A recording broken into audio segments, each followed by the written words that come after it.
Good afternoon and welcome back to Trader's Edge.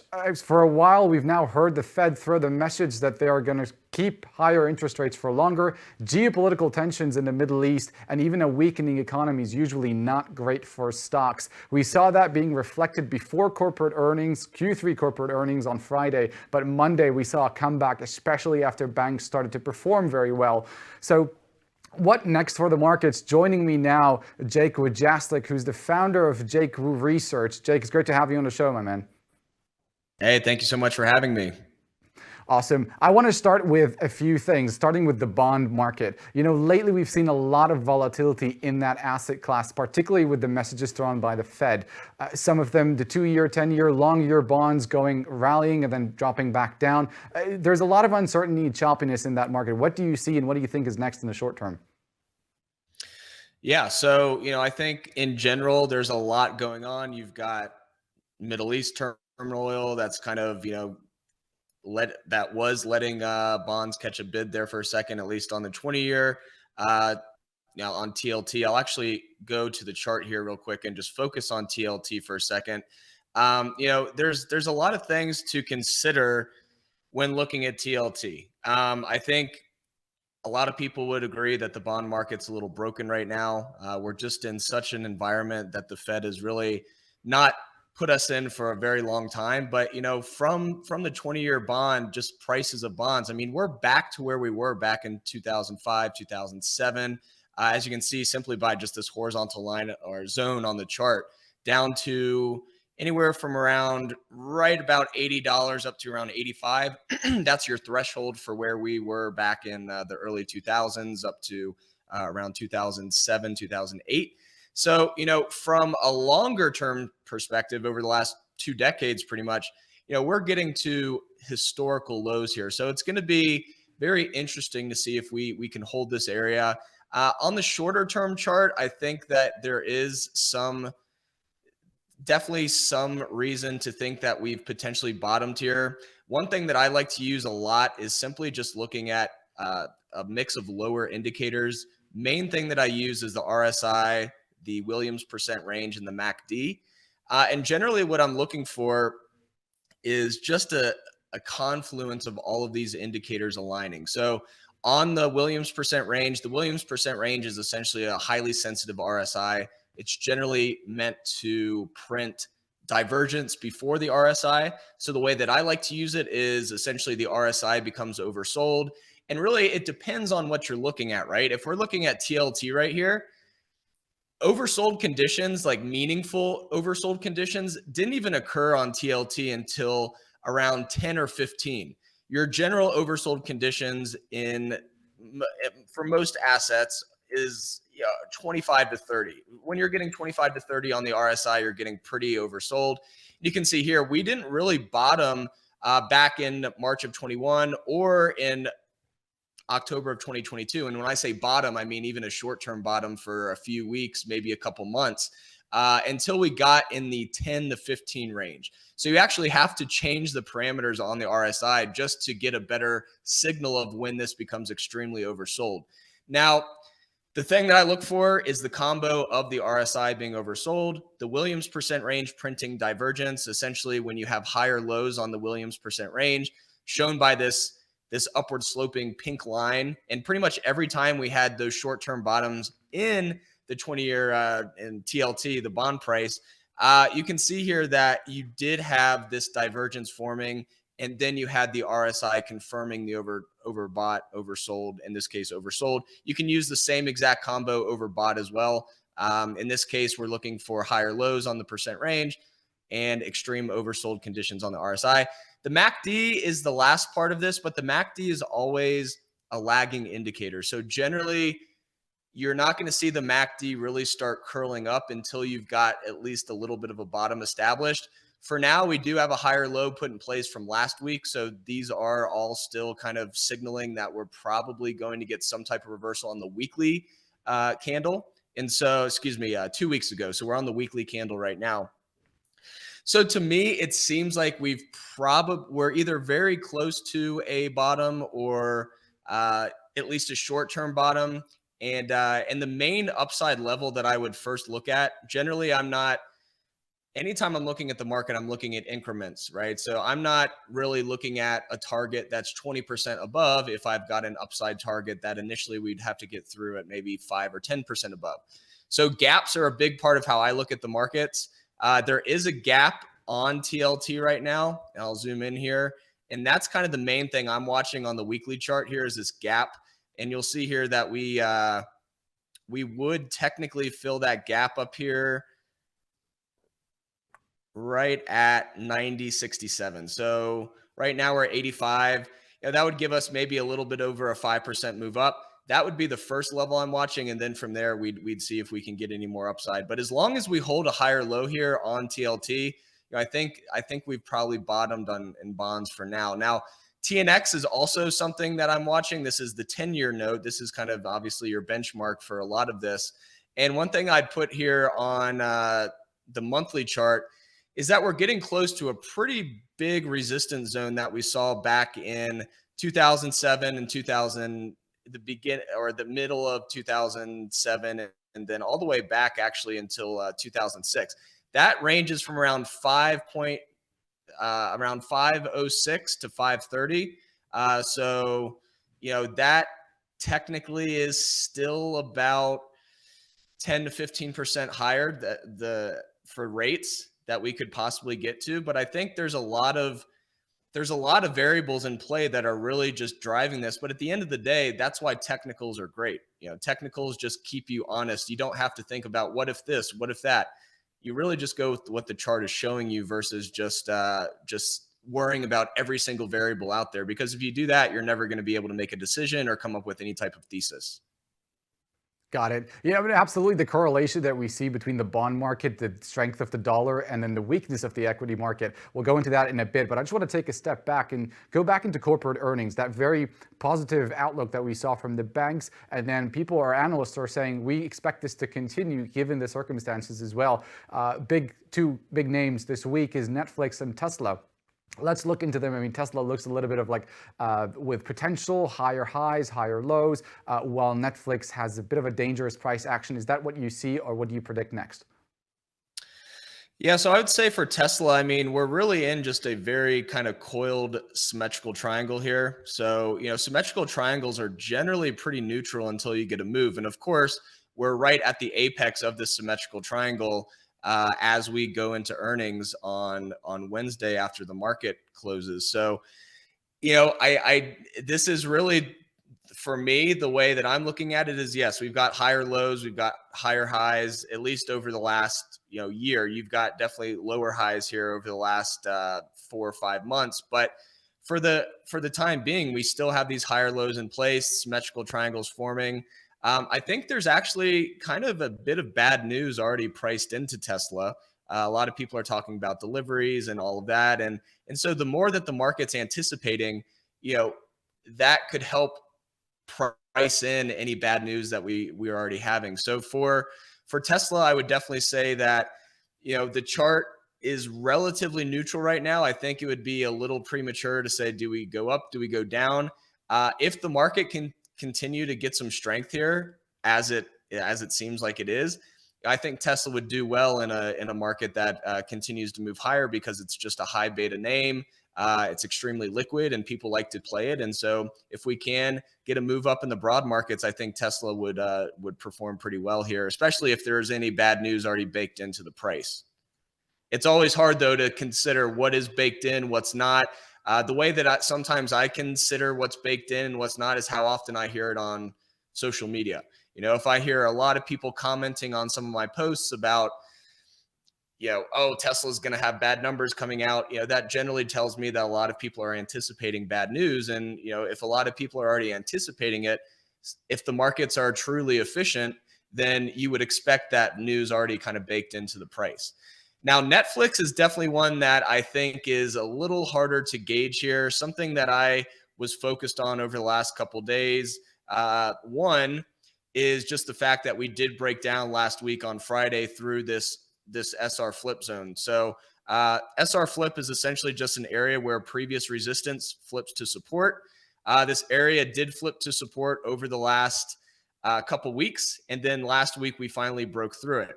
Now, this is where I really use the anchored VWAPs and that type of thing to get a general idea of where I think we could go. The June 2022 pivot here is kind of my main VWAP, my original VWAP here.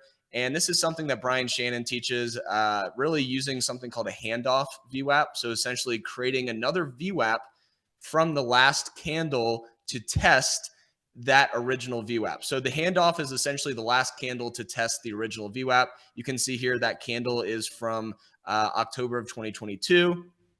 And if we were to continue down after this breakdown, this area ranges anywhere from around 335 up to around 342.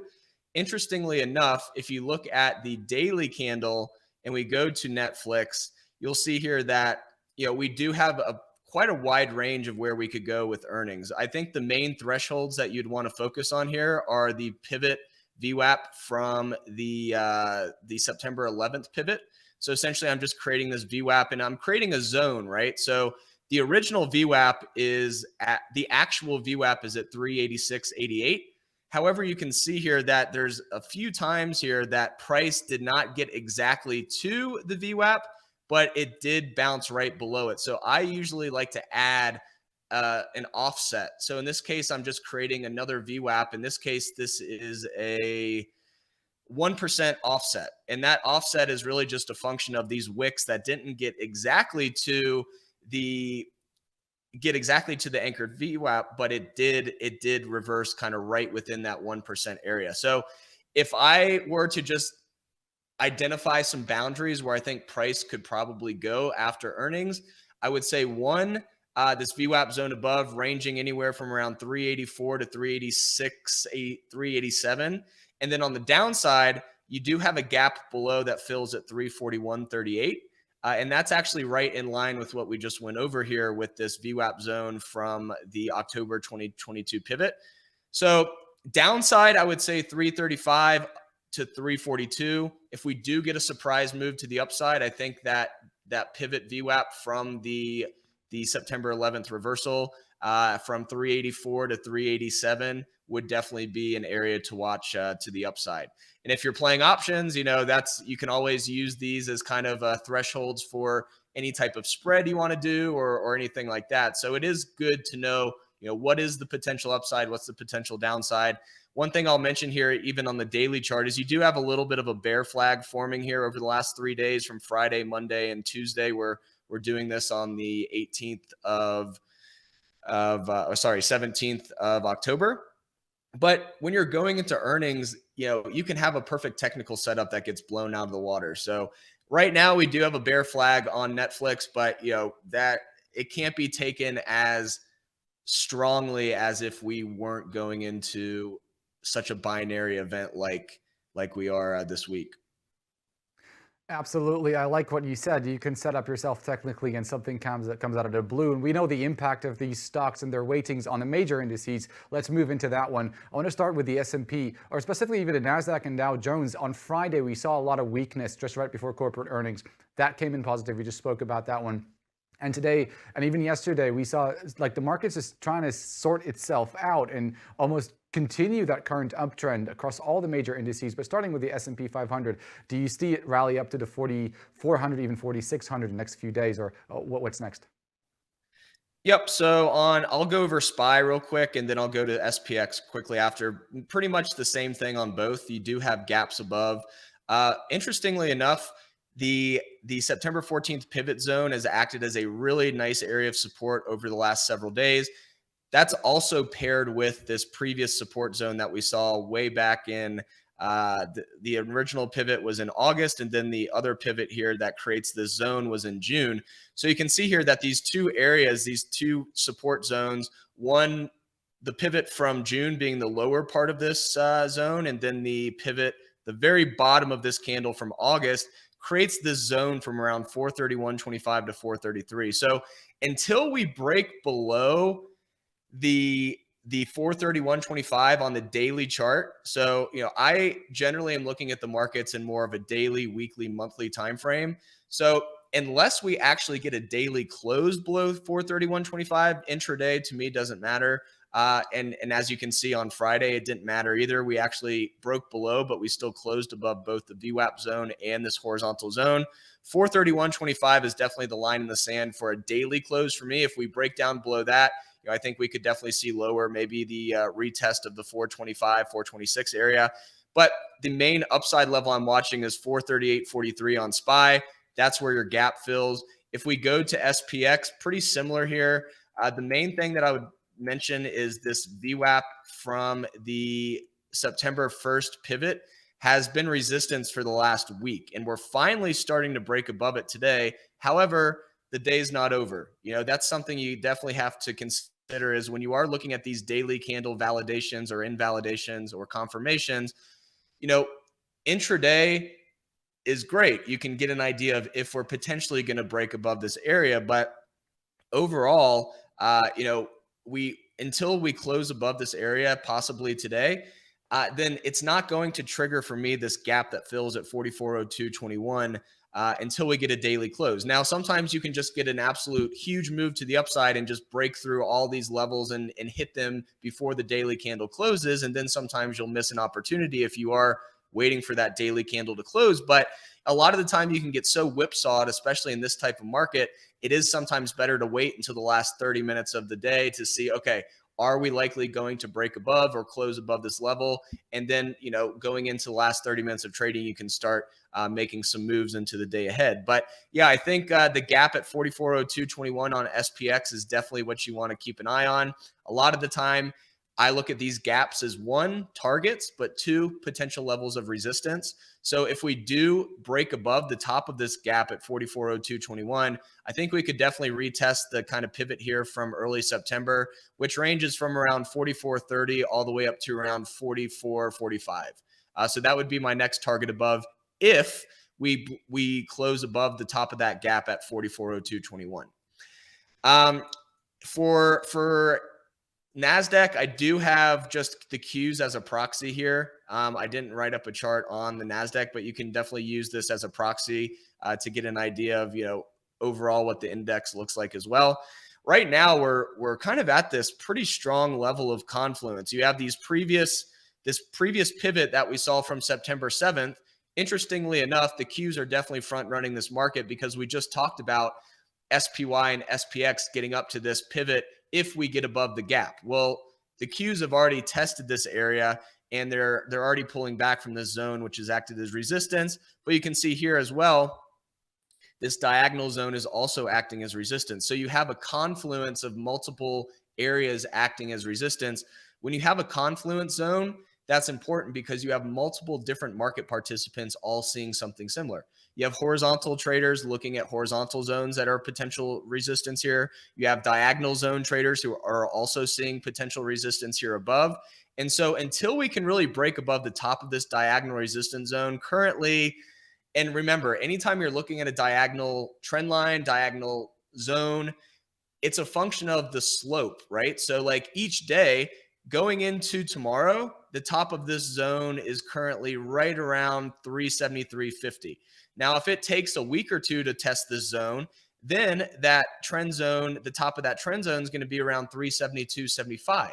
So, you have to consider that these trend zones are, depending on the slope, these levels above do change. That's why I think a lot of people do prefer horizontal levels because they're static. They're not changing over time like a trend zone or a trend line. But if you're familiar with how the slope works, you can just go day by day or candle by candle and just get a general idea and just move your mouse to the top of the screen to see if we're near the top of that zone. And as I mentioned, it's going to change every day. Going into tomorrow, that would be right around 373.75. And then that continues to incrementally slowly go lower over the next several candles as the downsloping trend zone is.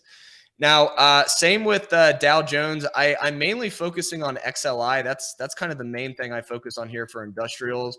And one thing I'd mention here for industrials is same thing, right? This is a great case study on what I was just discussing. You did have a gap fill last week at this gap from the the 20th to the 21st, this gap down. And you can see this area has acted as resistance multiple times here. So if we can get above this gap and close above it at 103.78, it's already filled, but it still acts as an important zone, then that's something to consider for a potentially bigger move to the upside. Now, one thing as well, if you look at the pivot VWAP here from early September, we are back above this VWAP. So the problem that I have sometimes with VWAPs, and this is why I like to use these offsets, if you get a 20, 30 cent close below VWAP and it technically invalidates, you could potentially reverse the next day. So giving yourself some flexibility around these VWAP areas is really important, because a lot of the time, price is never going to respect an exact price level perfectly.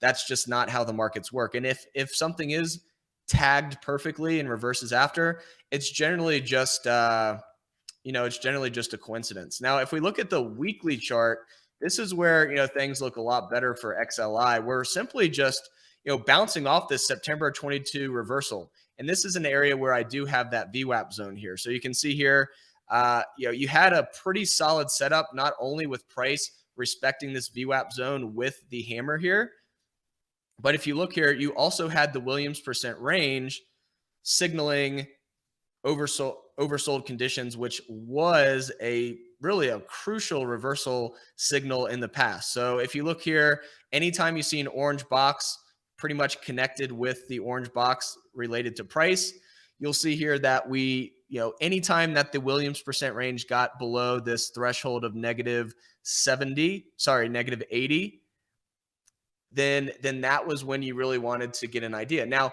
indicators are a lot more helpful when you have some type of important price level to match it with, right? Just having an oversold Williams percent range can give you false signals all the time. But when you have an oversold Williams percent range at an important reversal point, like we saw back in March and May and June of 2023, this is a very important area. The market's been made multiple times at this VWAP zone. So right here, with this VWAP zone being tested, a nice hammer candle forming, and then the Williams percent range, this was a very high probability setup for a continuation up.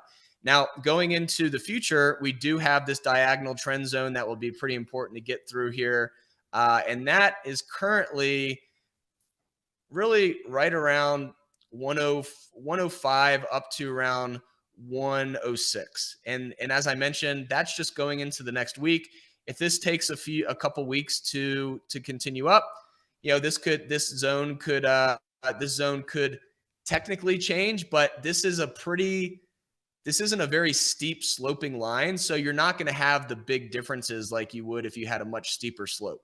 Generally, if you've got a relatively gradual slope of a trend line, these zones are going to these price levels above as potential resistance aren't going to change that much. And so in this case, even if we went into the end of October, this area still ranges from around 104.75 all the way up to around 106. And then each week, you probably decrease each one of those by 25 cents. So, next week, or for example, this week, we're right around 106.25 to around 105.25. If we move over to next week, that goes down to around 105 to around 106. So each week, you probably give yourself about 25 cents incremental downside compared to the previous week, just due to the sloping nature of these lines. Got it. Jake, I know you're a big airline stock guy. So American Airlines about reporting earnings this week. What do you see there? What do you want to talk about it? Yeah, so airlines are very interesting. They generally move a lot more than you'd expect on both sides. So for example, when you're moving up, you generally go higher than what most people expect. But when you're going down, you generally get a bigger move down than what most people expect. And that's exactly what we've seen over the last, I'd say 5-6 weeks. I mean, this is, last week was the 6th red weekly close that printed.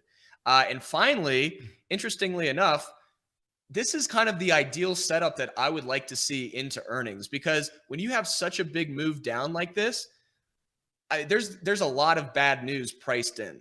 And so what I'm looking at here is essentially, this Williams percent range has been oversold for an extremely long amount of time. We're finally starting to get a green candle forming here. It's only Tuesday, so we can't really do too much with that candle yet.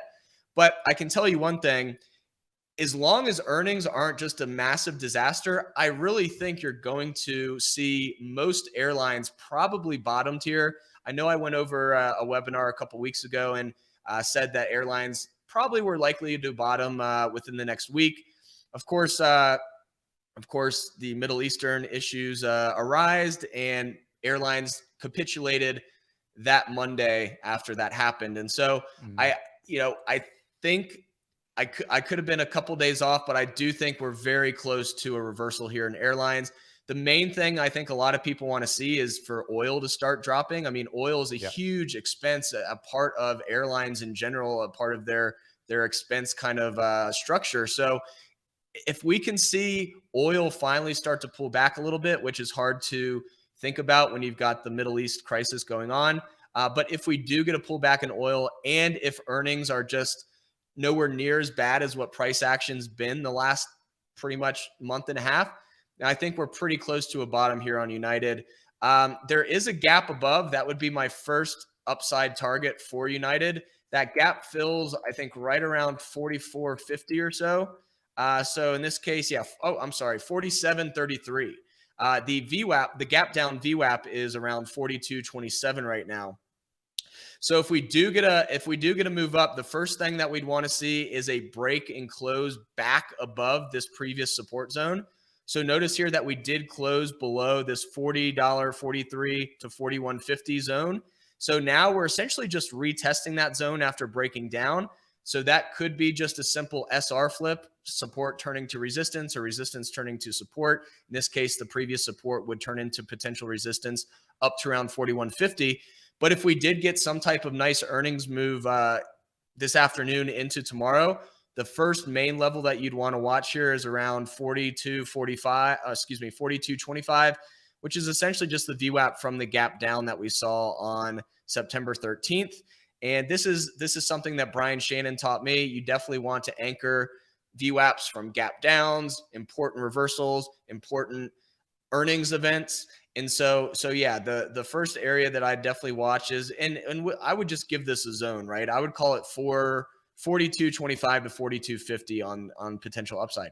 Now, if we break above that, as I mentioned, you do have a longer term potential target of 47.33. A lot of the time, markets like to gravitate towards areas of very low liquidity or high liquidity. So generally, they're gravitating towards these discrepancies in liquidity in the market. The gaps are generally an area where you don't have a ton of liquidity because you gapped down or you gapped up. So longer term, my target on United Airlines would be 47.33. That's that gap above.